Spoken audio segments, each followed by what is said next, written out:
Hi crafty friends, Melissa Minor here. Thanks so much for joining me on my YouTube channel. Today I'm going to be sharing a layout that I made for the PearTree Cutfiles design team. And I am so super excited to be sharing this with you. I really hope you enjoy it as much as I do.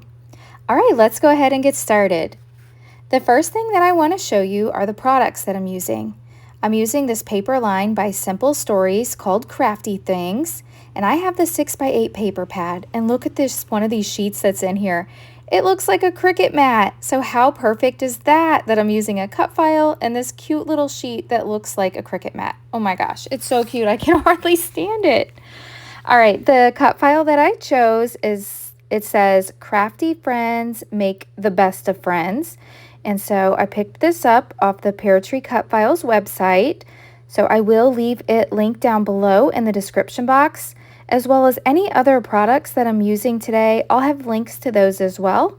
And I really appreciate anytime you shop my links, as that helps support me and my YouTube channel. Okay, so the crafty things make the best of friends. Or crafty friends make the best of friends. Yeah, those words, I cut it out with the white cardstock. And then I also use the contour feature in Cricut Design Space to make this the backing for it. And I used another sheet of paper from the Simple Stories Crafty Things paper pad. And so I'm just gonna layer these two together. Now I'm using this Nuvo Deluxe glue, and I have so many different brands of glue that I use, but each one has different functions. And I feel like the Nuvo Deluxe glue is the best one for when I'm using my cut files.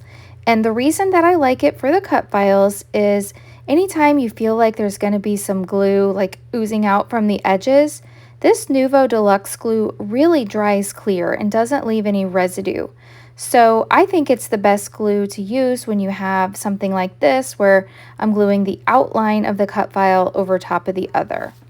So I'm going to add a little bit of this glue, and I'm only adding it to the top word crafty at first. And I'm going to go ahead and get that lined up and pressed down so I don't have a gluey mess. And then I will go ahead and work my way down this cut file, gluing each word on top of the other, just one at a time. So you'll notice here the word friends and the is all in white, and I'm gluing it directly over that contour featured one.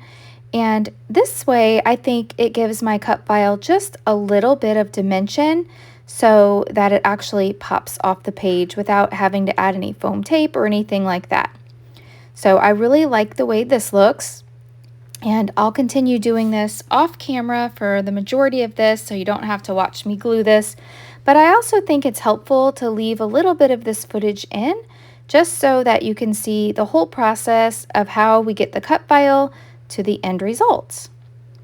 Okay, so that's looking so super cute on that little Cricut mat paper. I love it.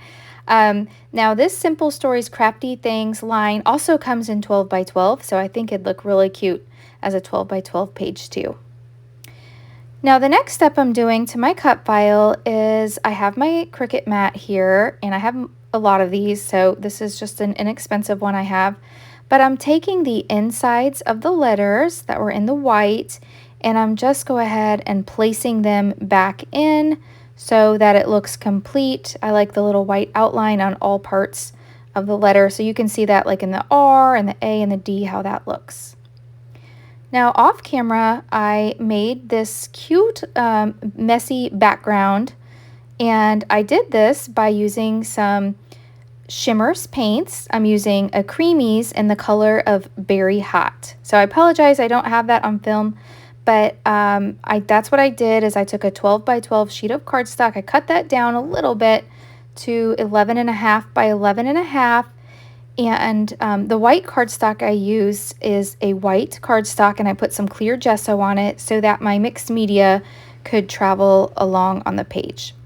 So, I also want to mention that if you shop on the Shimmer Paints website, if you add my name, Melissa Minor, to the notes section of your order, Shimmers will send you a free little jar of paint.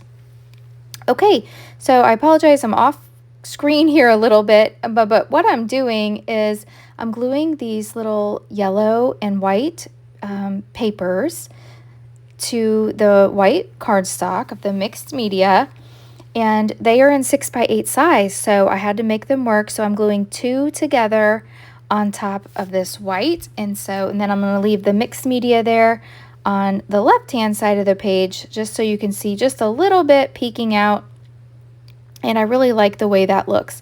And this Berry Hot color, it just matches this so perfectly.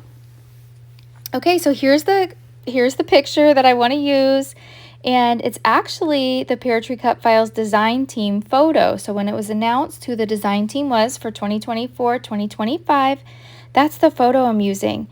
But this same layout design would be super cute for any of the photos that you might have for maybe you went to a crop with your besties. That would be fun to use. So I matted this sheet on a piece of 12x12 green apple cardstock from my stash, and that was from Close to My Heart. And then I added a little piece of shimmer trim from Close to My Heart. Now, I don't know what color that is.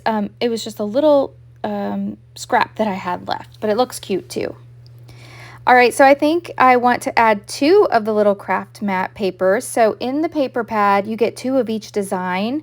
And so I liked the idea of these 2 6x8 little Cricut mats being on the page. Isn't that cute?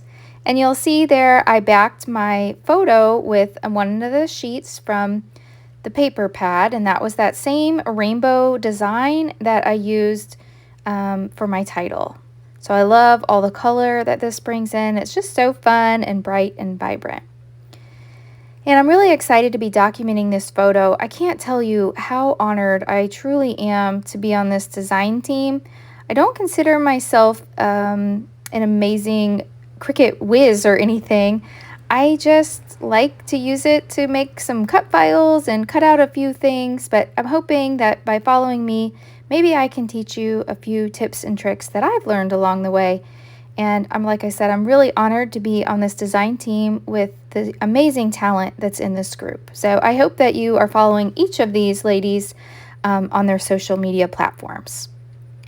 Okay, so I have made a few embellishments by mainly using the paper pad and just cutting out, fussy cutting with my scissors, a few of the items. So I have this cute little Make All the Things banner. And I've got these little scissors that I fussy cut. And then this little pears. Now this is from a stamp set from Honeybee Stamps, and it says Heart Beats for You. That's the title, and it's got the dies. And so I went ahead and used the pear stamp on some of that same green apple cardstock and stamped and die cut that out. Now this little piece says New Simple Stories Best Quality, and I thought it was only fitting to place that on the layout because it's a Simple Stories paper pad and it's super cute. These letters were also in the paper pad, and I fussy cut them out using my scissors and also a little X-Acto knife to get the very inside of the letter R. And I like it. They look like those little like puffy patches that you see on like bags and things. And I thought that'd look really cute along the top edge of my paper. And then I also have a little rainbow in my stack and sort tray there.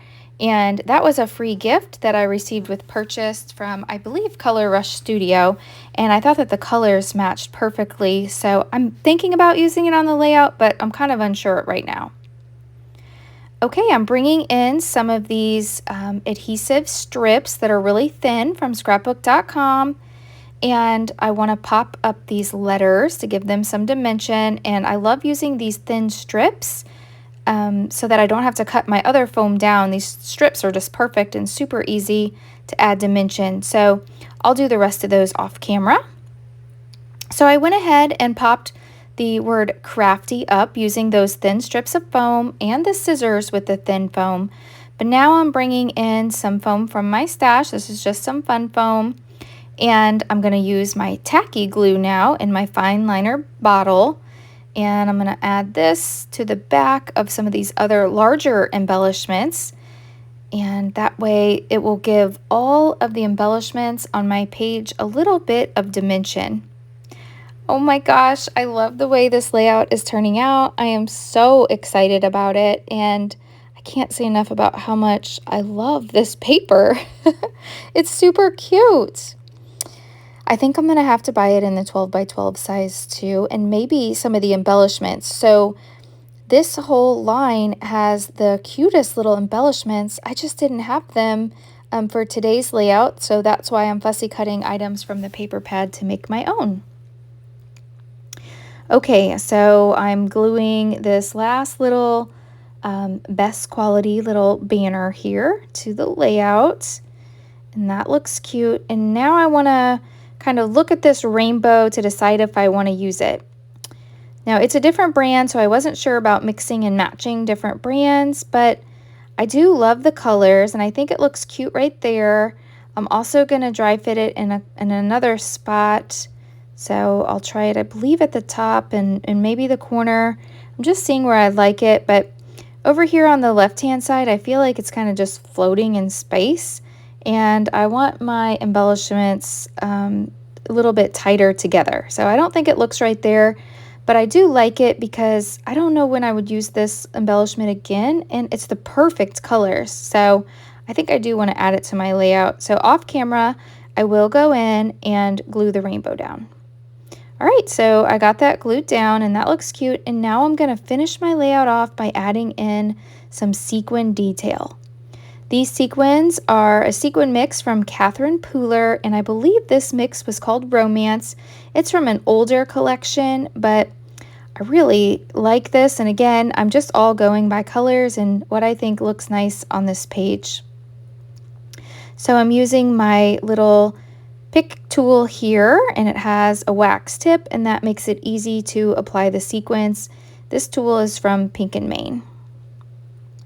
Okay, so I will finish adding most of these sequins off camera, and I'll scatter them in various places along the page. But this is looking so cute. Okay, so I think I kind of have a good idea of where I want the sequins. So I'll do those, like I said, off camera. And here is the final layout. So I added sequins above my photo on the top right, and the bottom right, and then the lower left. So I hope you've enjoyed this process. If you have, please go ahead and hit that thumbs up button. If you're new, I hope you'll subscribe and come back. And thanks again so much for watching. I really appreciate you taking time out of your day to spend a little bit of time with me here on YouTube. Thanks so much. Have a great day. Bye.